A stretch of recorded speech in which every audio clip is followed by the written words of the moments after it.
We got a Absolutely. great episode today, a great guest. I've had the pleasure of picking his brain, one at the Las Vegas event, and then we joined together here in Orange County for lunch. And Dr. Barnard's got some interesting concepts that I can't wait for him to not only introduce, but have us kind of dig into those things. You know, there's this kind of notion in addiction, the two sides, one being disease and one being behavioral. And a lot of times the doctors, they don't agree with one another, nor do they kind of cross collaborate or cross communicate. So they kind of get stuck in their towers. But Dr. Barnard's going to help us build some of those bridges and see if we can provide some solutions today. So today we have Dr. Alan Barnard, the CEO of Gold Rat Research Labs. He's also a speaker, an entrepreneur, an app developer, all-around smart guy, and an author to round out his CV if he didn't have enough things. I had the pleasure of meeting you first at the Las Vegas event. Granted, I've played golf with your wife before, and that was the first time meeting her, and then who would have thought that she was married to such a smart man that could not only pique my interest, but having me wanting to come back for more, and not only that, but keeping my diagrams Yeah. as a daily reminder of good decision-making behaviors. One question that I'd love to start us off is, how did you get into developing this passion around behavioral decision making? Alex, I grew up in South Africa, and I've always been really curious about decision making and why good people make and often repeat bad decisions. What's the cause of it? So if you think about a bad decision, there's kind of three conclusions that you can reach. The first one is that when you see a bad decision, it must be an indication that there's a bad person. That's one option, right? And unfortunately, society very much treats us in that way. We treat ourselves in that way. We often jump to the conclusion that if somebody made a bad decision that negatively impacted us, or we made a bad decision, that we conclude that it's just a bad person. We might be a bad person. The second conclusion could be that when you see a bad decision, it's not a bad person, it's a good person, but they were ignorant.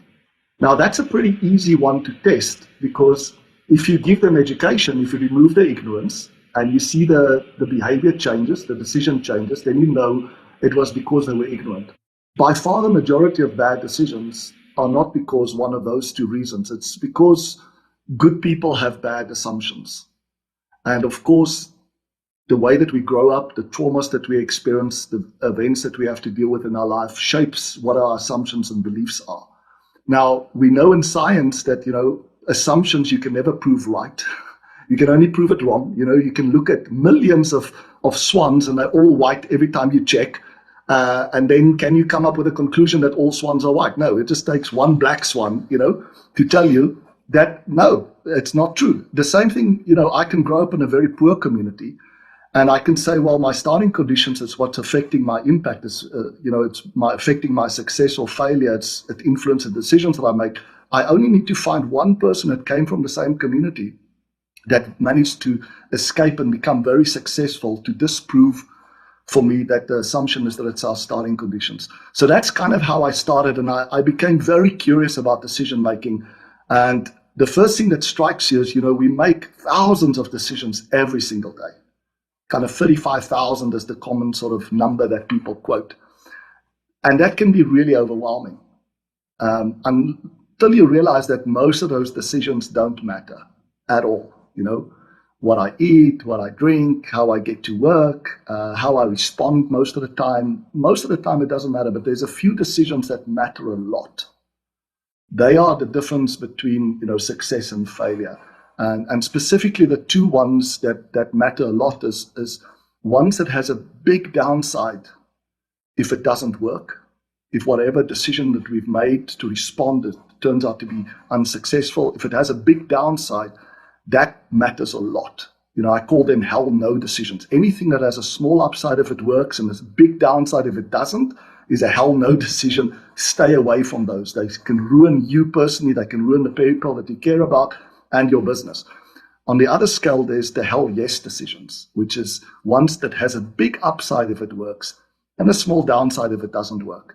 And that became my passion, is to try and understand, so what's behind this decision making, right? So if we start off with an assumption that people are good and that mostly good people make bad decisions, not because of ignorance, right? It's not that they're ignorant about that the fact that there's a problem or that the consequences of the problem is bad, or maybe ignorant of the causes or even solution. There's something else, and it normally has to do with some kind of fear that came from a trauma that you experienced earlier, a protection mechanism that you've developed that you don't realize you are actually in automatic mode.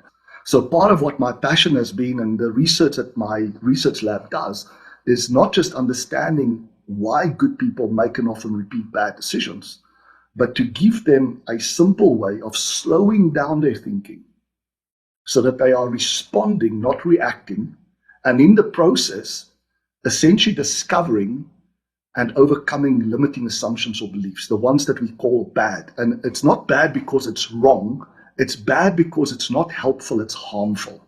And that to me was a useful way of thinking about assumptions or beliefs. Don't think about them as right or wrong, rather think about them as helpful versus harmful.